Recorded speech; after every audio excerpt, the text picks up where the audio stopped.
ចាសសូមជម្រាបសួរពុកម៉ែបងប្អូនចាសរីករាយស្វាគមន៍មកកាន់វីដេអូថ្មីរបស់នាងខ្ញុំចាសថ្ងៃនេះគឺបង្ហាញពុកម៉ែបងប្អូននៅទីតាំងចាសតំបន់ប្រាសាទកោះកេរដដែលចាសអញ្ចឹងអញ្ជើញពុកម៉ែបងប្អូនចូលទៅទស្សនាជាមួយនាងខ្ញុំចាសថ្ងៃនេះគឺបង្ហាញជូនពុកម៉ែបងប្អូនពីប្រាសាទក្រចាប់ដែលប្រាសាទនេះគឺមានទីតាំងស្ថិតនៅភូមិកោះកេរឃុំស្រយ៉ង់ស្រុកគូលែនខេត្តព្រះវិហារដែលមានចម្ងាយ 1.5 គីឡូម៉ែត្រទិសអាគ្នេយ៍នៃភូមិកោះកេរនិងមានចម្ងាយប្រហែល 1.2 គីឡូម៉ែត្រខាងកើតប្រាសាទធំចាហើយប្រាសាទនេះដែរគឺជាប្រាសាទមួយក្នុងចំណោមប្រាសាទក្នុងតំបន់កោះកេរដែលជារាជធានីរបស់ព្រះបាទជ័យវរ្ម័នទី4កសាងដើម្បីឧទ្ទិសទៅដល់ព្រហ្មញ្ញសាសនាហើយប្រាសាទនេះដែរសាងសង់បែរមុខទៅទិសខាងលិចដោយប្រាសាទនាងខ្មៅប្រាសាទបលាំងខាងជើងប្រាសាទបន្ទាយ2ជាន់និងប្រាសាទអង្គរវត្តដែរប្រាសាទនេះដែរគឺរងការបាក់បែកខូចខាតអស់ច្រើនមែនទែនចាបច្ចុប្បន្នកំពុងតែទទួលបាននៅការរៀបចំជួសជុលហើយប្រាសាទនេះដែរគឺជាប្រាសាទមួយដែលអស្ចារ្យជាងគេនៅក្នុងតំបន់ប្រាសាទកោះកេរតាមការសន្និដ្ឋានរបស់អ្នកជំនាញប្រាសាទនេះកសាងដើម្បីឧទ្ទិសដល់ព្រះវិស្ណុព្រះសិវៈនិងព្រះព្រហ្មប្រាសាទនេះកសាងមានកំពែង2ជាន់ធ្វើអំពីថ្មភក់ហើយសាងមានប្រាង្គចំនួន5ប្រាង្គកណ្ដាល1និងប្រាង្គរណបចំនួន4នៅតាមទិសនីមួយៗយើងឃើញថាប្រាសាទនេះគឺមានផ្ទាំងសិលាចារឹកនៅនឹងស៊ុមទ្វារនៅនឹងសសរគឺច្រើនមែនទែនចាគឺមានចំនួន38ផ្ទាំងឯណោះហើយផ្ទាំងខ្លះក៏នៅស្អាតល្អផ្ទាំងខ្លះក៏រលុបសឹកបាក់បែកអស់ច្រើនគួរសមដែរចាហើយអត្ថន័យនៃសិលាចារឹកទាំងអស់នេះគឺរៀបរាប់តាក់ទងទៅនឹងការកសាងប្រាសាទនិងអ្នកថែរក្សាប្រាសាទទាំងអស់នៅក្នុងតំបន់ប្រាសាទកោះកេរប្រាសាទនេះរាងប្លែកជាងគេ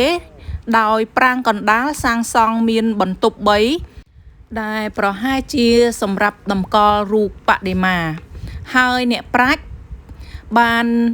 សន្និដ្ឋានថាប្រាសាទនេះប្រហែលជាកសាងឡើងក្នុងន័យផ្សារភ្ជាប់រឿងទេវកថាឥណ្ឌា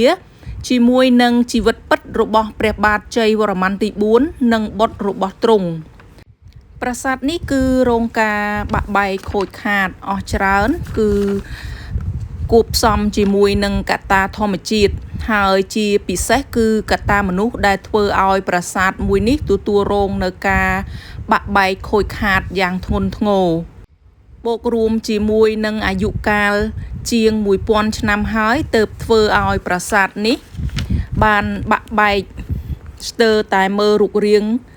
លេងស្គាល់ចាប៉ុន្តែបច្ចុប្បន្នខាងអាជ្ញាធរកំពុងរៀបចំជួសជុលចាបានបណ្ដើរហើយចាហើយក្បាច់នៃប្រាសាទនេះគឺស្រដៀងទៅនឹងរចនាបថរបស់ប្រាសាទបន្ទាយស្រីនិងប្រាសាទព្រះវិហារ